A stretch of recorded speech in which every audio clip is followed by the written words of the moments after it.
Hi, everybody, and welcome to this week's edition of Harding Football with Paul Simmons. As you can tell, we are on location inside the Huckabee Fieldhouse.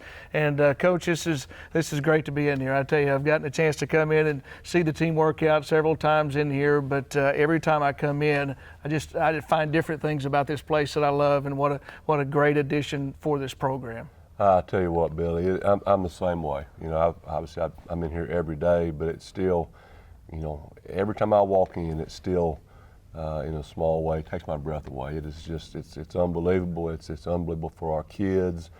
It's unbelievable because of what it stands for. Basically, it's a legacy of love. You know, it's just so many people that love this place, love this brotherhood, love Coach Huck, and just wanted to make sure that you know, our young men had the very best that they could have, and it's been a long road, but boy, it is very rewarding every time we walk in here. And Coach, just talk about why this place is so important. Not because of obviously just what we've been talking about right now, but I mean, you guys are already using it with practice and just so much time that you're able to save. Yeah, you know, I tell you, when we in the beginning, there really were two motivations for the facility. One of them was, you know, was lightning and weather, and the other one was the advantage it would give us as far as a recruiting tool. But you know, what we really didn't think about is how valuable it is when the heat index is 118, 119, and which it was. It felt like every day all fall, and so you know, being able to go outside and work for a while, but then bring practice inside and getting an hour and a half of work inside, just the amount of quality reps that our guys were able to get. And you know, I mean, you know, even though old Coach Wheaton, you know, Coach Wheaton he's not a spring chicken, and he said, Coach, this, you know, being able to work in here is going to extend my career. And so the blessings are in every direction, all the way around. Just it's dynamite. And the attention that it's gotten, Coach, has gotten attention from media all around the state. I know we'll see a piece a little bit later on to really focus in on everything going on here with the Fieldhouse. And we also have a 31-3 victory from this past week that we're going to talk about. So a lot coming up on this week's edition of Harding Football with Paul Simmons. We will start talking about the victory last week over Southern Nazarene with first half highlights right after this. In NCAA Division II, community engagement is an initiative at all 25 national championships because student-athletes want to give back while competing for a national title. Over the course of the year, Division II student-athletes have an opportunity to leave a lasting impression in local communities throughout the country. Whether Division II student-athletes are volunteering at hospitals, schools, after-school care programs, foster homes, or retirement villages, they make a difference in the lives of others. In Division II, we rise to the opportunity and make community engagement ours. Back on this week's edition of Harding Football with Paul Simmons inside the Huckabee Fieldhouse. Bison's coming off a 31-3 victory over Southern Nazarene on Saturday night. And Coach, we look back to that Southern Nazarene game, the start, I thought was very important for your football team. Yeah, coming out of the gate playing well was a big deal for us. And, you know, it was good to see the offense play well. You know, to score 28 points in the first half. They played a lot cleaner, took care of the ball better, fewer penalties. That was a really good deal. But, you know, the crazy thing is you know, the defensive staff was disappointed. You know, they rushed for 90 yards. It felt like 300, but those guys have really high standards. And the good news is they generally bounce back pretty well. So, but yeah, it was a good win for us. Really proud of the kids. It was great to see a lot of our young guys that are the kind of the future for us getting to play. And so. Good night for the Bisons for sure. And Coach, you promised everybody it would be a beautiful evening, and boy was it ever for the Brotherhood Walk and all the tailgating we saw outside the Gaines Activities Complex. It was a beautiful day. It was a beautiful day, and it's been a long time coming, and cooler air, and you know, I just want the clubs, especially the ones that were there, to know how much I appreciate those guys being there. It was a fun day to be a Bison. Fun to come into the parking lot and to have all, not just the sights, Coach, and I wish everybody could smell that right there, the barbecue. I mean, it's really a festive time, and I know we're really going to have a festive time here coming up in a couple of weeks for homecoming. Well, you know, we are. Homecoming's going to be huge, but you know, there was the time just in the last few years when we felt like if we wanted to have a tailgate party, we had to push it and promote it and announce it and have special you know, games and stuff to get people to show up, but it's come to the point now where, you know, that we didn't even mention the tailgate party, and they were just there, that's where you want to be, and so that's awful exciting to pull up, and it's 10 o'clock, and the tents are already out there, and so we're heading in the right direction fast, and we love it. It's turning into a tradition. I think it's part of the game day experience at Harding, and I know that it means so much to the student athletes and also the recruits when they're on campus too watching. Yeah, there's no doubt. You know, I mean, and you know, homecoming is next weekend, and we're going to have so many of our top recruits here because we want them to see what game day is like. I mean, I think it's really impressive, and it's a very welcoming, it's a very family atmosphere, and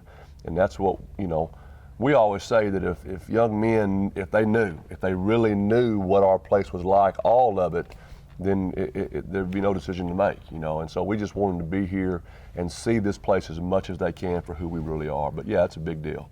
All right, let's look at first quarter highlights right now as the Bisons at home and get the football to begin the game. And here's Preston Payton with the first play. Yeah, you know, we came out and we didn't score on the first drive, but it's really not uncommon for us to, you know, take a little bit of time to kind of figure out what kind of look we're seeing.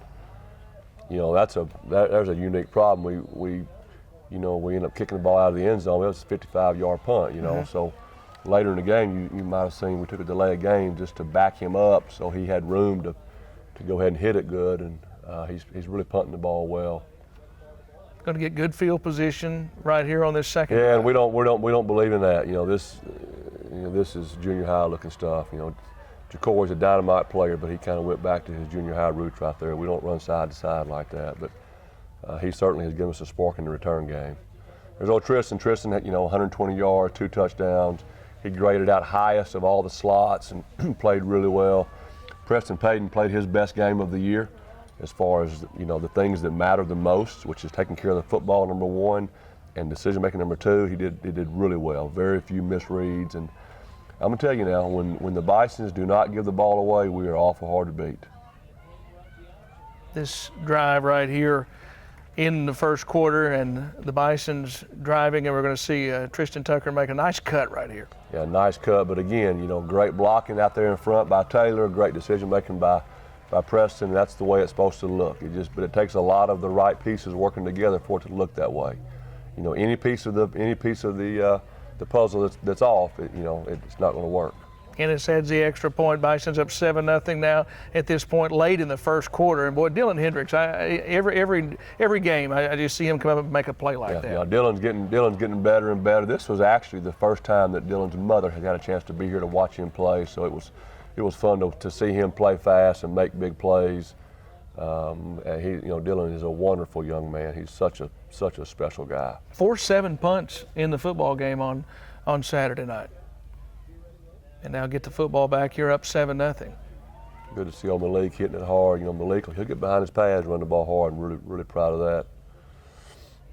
Cole Chancey coming off last week and then backing it up this week with 11 carries. Yeah, Cole had a really good first half, and we shut him down. And you know, it's always great when you can, you know, number one, get those guys to have a little bit of fresh legs this coming up week, and also get some other guys, you know, some reps and to see them play. We got some guys that we need to see play, and we did. You know, got a chance to see Jesse carry the ball and Brandon carry the ball, and you know, those guys. That is a talented spot for us. We are deep at the B-back. A lot of guys that can really play. There's Tristan Tucker with his second touchdown, his first multiple touchdown game as a Bison happened on Saturday night, and the Bison's up 14-0 now with this extra point. Yeah, you know, it's good to see us finish off drives. We really have kind of been missing that a little bit, and to see us finish off drives is a big deal. There's one of the several runs that were frustrating. We just had some fit issues that, you know, we got to get better on. We really did not play very well on the perimeter. You know, we had some guys get blocked that don't usually get blocked. Of course, that was a very illegal crack right there on Cade Pugh that wasn't called. Yeah, and Cade was injured on that play, but would come back later on. Cade's a tough kid. Cade's a tough kid. He's going to be a great Bison. Here's another one of those punts. We talked about forcing the punts, and Bison's getting the football back again, but no return yards right here for Jacory. Boy, Jacory wants to return every one of them for sure. He does, and you know, you got to love that, you know. This is the biggest run of the game, longest run of the game. That's probably the longest run of the season right there. You love to see him stick it in the end zone, but great job by Tristan. Great job with blocking out front. That's what Tristan Tucker said after the game, is he sure wanted to score on that. That's a 72-yard run right there that set up this score. Yeah, it's a great job right there with Tristan pounding that football and get behind his pads right there. So the Bison's up 21-0 at this point, and had to feel pretty good about it at this point in the game, late in the second quarter. You know, that is true, but you know, I'm just telling you, in college football these days, you know, you just have to finish. You know, there was a giant game in our region where one of the best teams in our region was up 17 with 5 minutes left to go and ended up getting beat. So you got to finish. I mean, people can score points in bunches these days. That's why we like to see Jacory return it, a big return there that set up a passing touchdown to Baylor Kohu. I tell you what, you know, Baylor Kohu is an awesome guy. He's paid the price and worked, and to see that guy get in the end zone was awesome. You know, we were 1 for 1 with a touchdown. I mean, what's that tell you? We got to pass the ball more.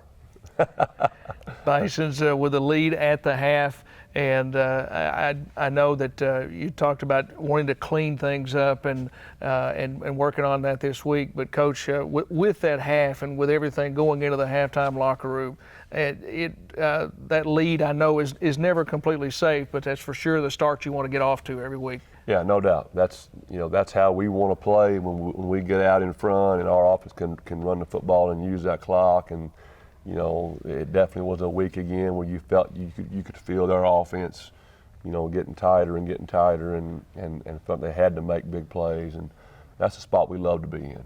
All right, we are finished with first half highlights. Stay with us. When we come back, we'll have the second half highlights right after this.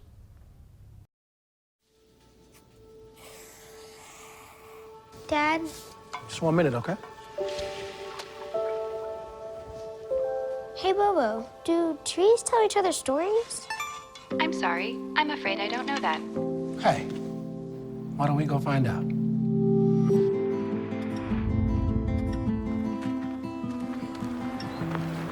Listen.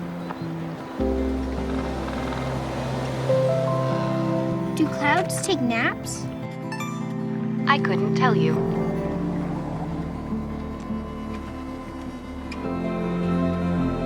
Can birds draw pictures? I don't have an answer for that. Dad, do stars visit their friends? Look!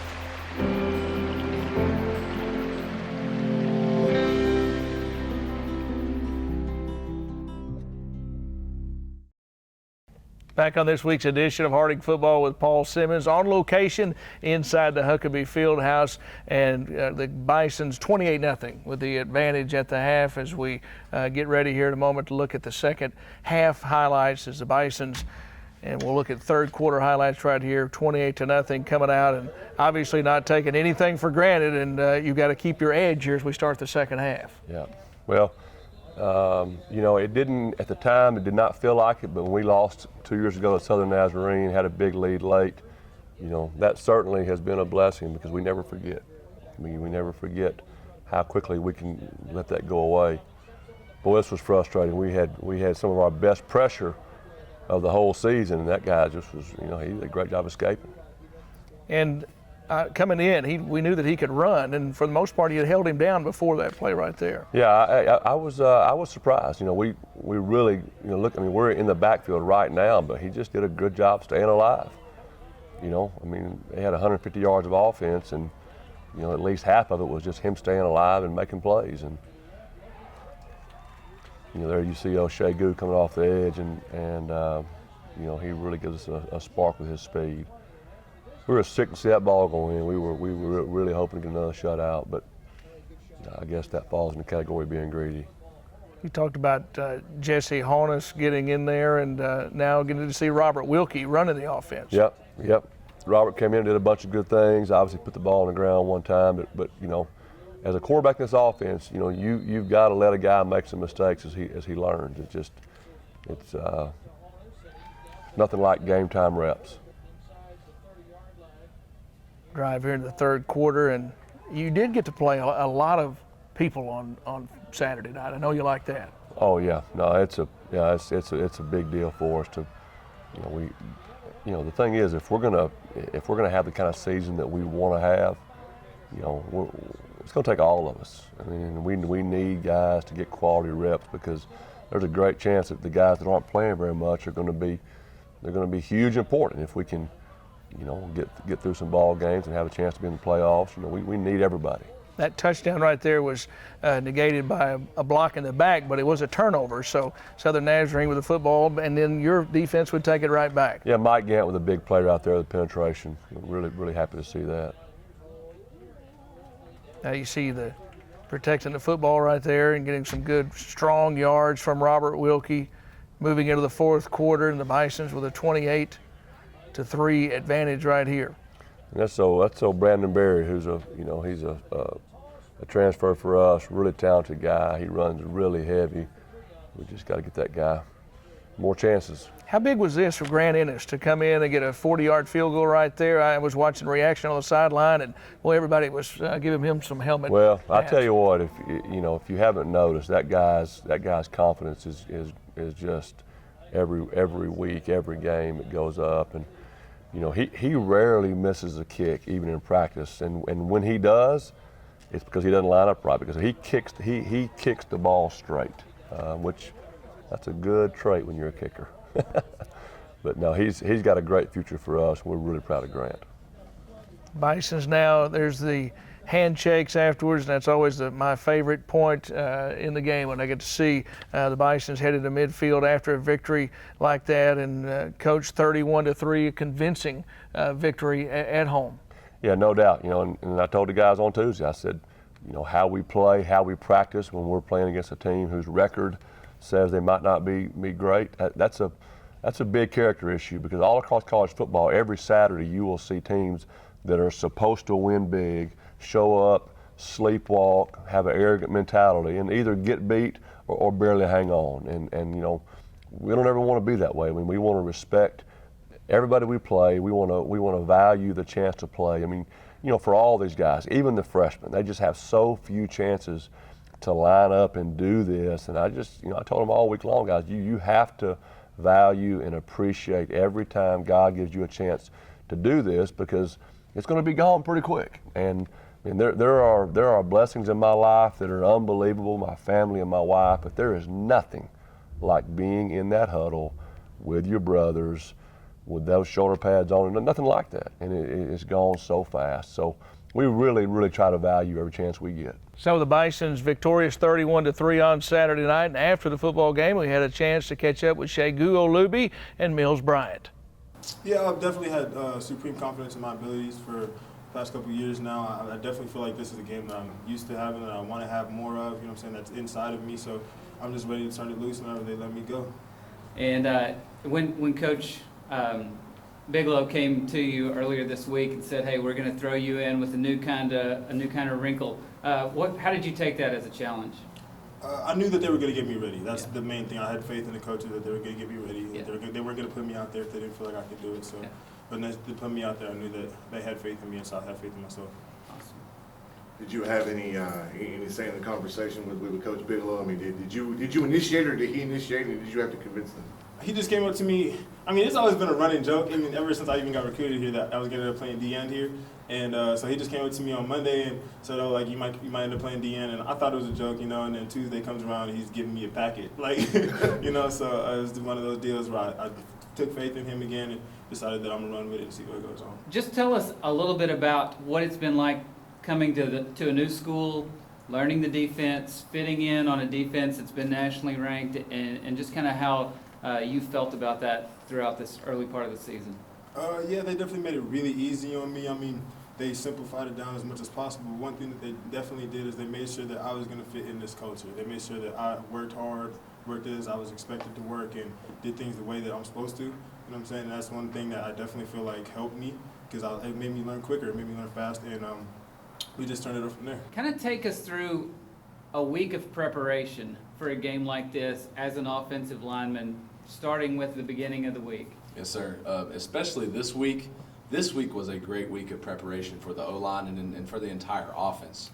We start off on Tuesday with our game plan, how we think they're going to fit the front, and then we scheme that up. And Tuesday is our heavy work day, so we hit the heavy bags, and all 5 of us can continue to work to move as a unit.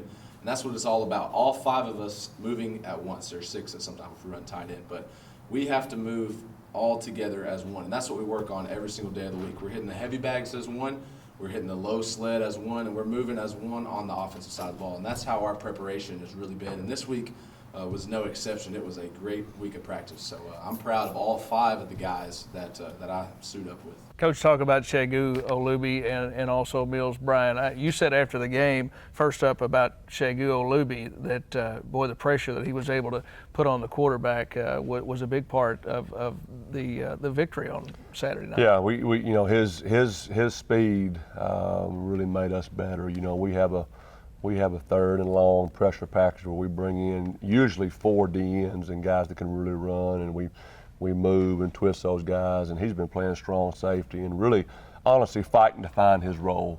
He's a very talented young man, but it's hard to break in. And so, you know, Coach Bid came to me on Sunday and said, Coach, I think we could really use this guy coming off the edge. And so he learned a tiny bit of the package, enough to go out there and see what he can do. But I do think that his speed is going to change things for us. Obviously, this week he'll know a lot more of the package, but really proud of him, proud of how he represented the brotherhood, and you know, there with the interview. And obviously Mills does a fantastic job. You know, Shegu was walking in, I just said, hey Shegu, don't mess up, and he laughed. But you know, we don't coach those guys. I think that they get there and speak from their heart, and you know, I really am proud of the way they represent. I think that humility is real. And the gratefulness hopefully is real, and that's what we all want to be about. And after the game, we had an opportunity to go inside the Bison locker room, and as you can imagine, it was a happy Bison locker room.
That was fun to see what all was going on inside that locker room, Coach, and after back-to-back wins at home and celebrating there with the guys. I tell you what, those guys love being together. They love having a good time.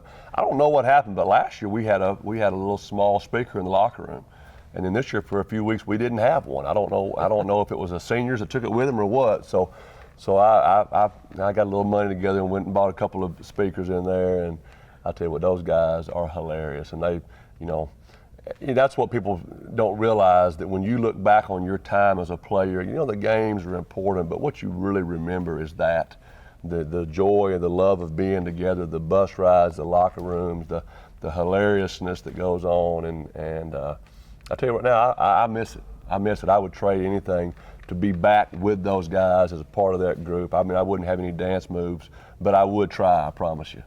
All right, we are not finished here on this week's edition of Harding Football with Paul Simmons. We have more ahead, and we'll talk about the Huckabee Fieldhouse, as well as we'll hear from Haley Kate Webb right after this.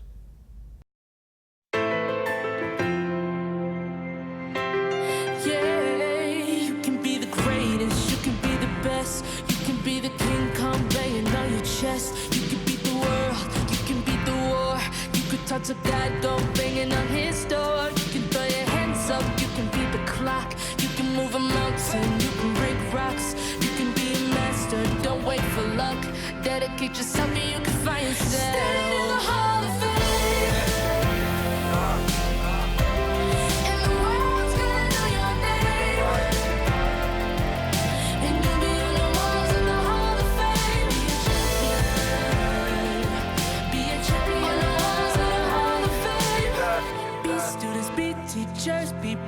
teachers, be preachers.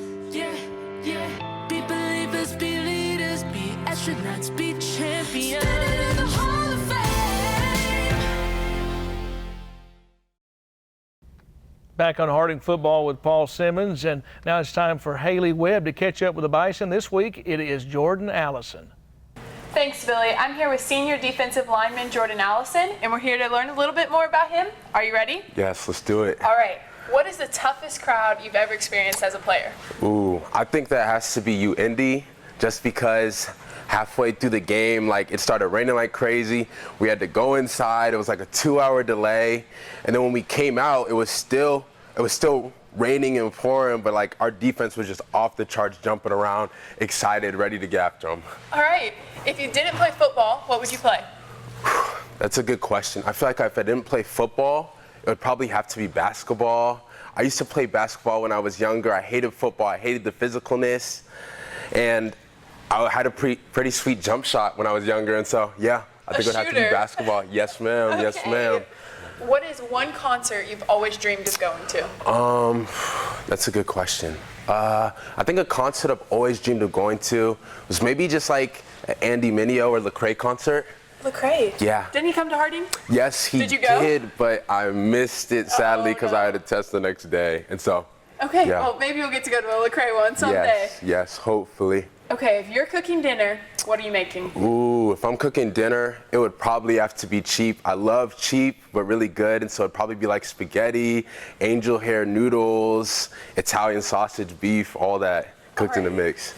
If you could live somewhere other than the U.S., where would you live? Ooh, I lived in Germany for 3 years in my middle school years, and so my parents are actually back there right now, and I'd really like to return and just see it through new eyes, just being older now. And so it would probably be Germany. Can you speak German? Ooh, wie ist das Wetter heute in der Stadt? Okay, what does that mean? It means, what is the weather like in the city today? Wow, I almost forgot. That's impressive. That's really impressive.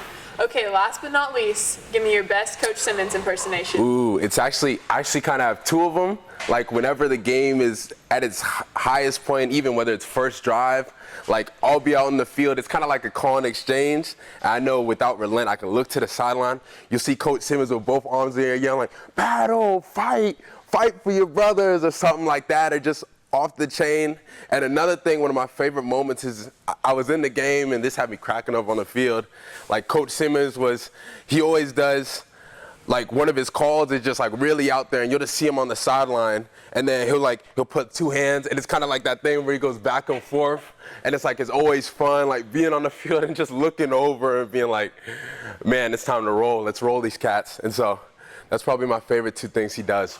All right, there you have it. For the Harding Sports Network, I'm Haley Kate Webb with Jordan Allison, and we're sending it back to you guys in the studio. Thanks, Haley, and wow, what a personality, Jordan Allison, Coach. I've heard you talk about him and just so how proud you are of the things that he does off the field as well as on the field. Well, I'm going to say this. I was a Bison as a player for 5 years. I've been a Bison as a coach for 13 or 14 years, and I can say with confidence that we have never had a more special young man than Jordan Allison. The way he loves, the way he gives, he has got a servant heart. He loves the Lord, and you know, I don't know. I mean, if 7, 8, he's baptized so many of his teammates and led guys to the Lord, and his spirit is so infectious. He really has changed the whole brotherhood because of his attitude, his gratefulness, and what an amazing young man. I can't stand the thought of that guy not being with us. He's incredible. We talked earlier about the Huckabee Fieldhouse getting a lot of attention from news media around the state, and Kyle Deckelbaum with KTV in Little Rock put this package together. Hey! Harding's football stadium is dwarfed by its new neighbor, a $5.2 million monstrosity, the Huckabee Fieldhouse. There's a new energy inside, as there should be. It's not just the largest in Division II, it's one of the largest, period. Because why build a 100-yard facility when you can build a 133-yard facility? Well, if you know me, I'm a D-line coach, and this extra 33 yards is the the spot for the D-line works, but also, I really want to be able to say this is one of the biggest ones in the country. If bragging rights are on the line, look no further than the lobby. And then if you get in here, the Bison blow some D1 teams out of the water from the moment you step foot inside. This is going to be kind of a really special area in here. All $5.2 million is privately funded. That wall will say built by the Brotherhood. And perhaps the most amazing amenity, even on the most sweltering of days, there's a bit of a breeze in this building. So these on the front wall is actually functional louvers, and so the air moves through here, and you can feel right now we have really good airflow in here. So we're not done yet, but we're pretty proud of it. They're putting the finishing touches on landscaping outside, and the very last thing, graphics to adorn all these white walls inside. Great package there by Kyle Deckelbaum from KTV in Little Rock, and Coach, just about everybody has wanted to come and see this place, haven't they? I tell you what, it has not just been statewide. There has been a lot of national attention, which is great. We love when people are talking about the Bisons, and my only downside has been, I don't want anyone to see it until it's all the way finished, and it won't be all the way finished for several months, but we do have a lot of things that will be done between today and the dedication, which will be next Saturday. We'll be sitting right here a week from Saturday at dedication, and we'll probably have more old Bisons on campus that day than I think at any time in our history, and just have a chance to honor Coach Huck, to dedicate this building, and to honor all of the givers that so graciously got behind this project. I know you're very excited about the lobby. I know it's still a work in progress, but boy, it's coming along great. It looks wonderful. Yeah, the lobby is really a neat area, and again, it's not finished yet, but really, right now we have a big, beautiful building. But what's important is the story of the Brotherhood, the story of all of the young men whose lives were changed by this program, the story of Coach Huck and the way he poured into this program. And so I just love that if you come into the facility, you have to be there to hear and see the story in order to get in here. So we're very excited about that. And one last thing before we look ahead to this week's game, you mentioned the dedication, and just so everyone knows, that is homecoming weekend, homecoming Saturday, the dedication for the Huckabee Fieldhouse. Dedication, homecoming Saturday. It's 11 a.m. It'll be less than 30 minutes, but it'll be right here at the facility, and absolutely everybody is welcome. I would love to see every old Bison, anybody who loves the Bisons, that loves Coach Huck. I would love to have a massive crowd here together to just kick this thing off the right way. Let's look ahead now to Oklahoma Baptist. That's this weekend. We go back on the road after being home 2 weeks. Afternoon football, and it's an Oklahoma Baptist team that you talked about. You never let your guard down. They were down 21-0 on Saturday night, and they came roaring back against Arkansas Tech to win. I really believe, and we have 6 more games to play. But from what I'm seeing, from what other coaches are saying, I think this is the most dangerous offense in the league right now. I mean, their quarterback is playing at a really, really high level. Receivers are doing a good job, and they really have not been slowed down this year. Actually, before the SAU game, the head coach at SAU said, "Coach, that's the best offense in the league right there." And so it's a very challenging week for us. 1 o'clock kickoff on the road. If we don't play our best ball game, it's going to be a long bus ride back home. But very, very dangerous opponent, without a doubt. All right, Coach, always enjoy being with you, and a special day doing the show here in the Huckabee Fieldhouse. Thanks for letting us come in here, and thanks to Tim Hamilton. He put a lot of extra work into this, getting this show done here in the Huckabee Fieldhouse today. No doubt. I appreciate you guys coming over and being over here with us, and Mr. Tim, he worked so hard to make this thing be perfect, and that, I really do appreciate it big time. So it was good to be here. All right, Let's do it again sometime. That's right, yeah. Don't forget the Bisons on the road this week in Shawnee, Oklahoma. They will play Oklahoma Baptist at 1 o'clock. We'll have the radio broadcast on the Harding Sports Network, KVHU 95.3 at 1 o'clock. We'll see you next time.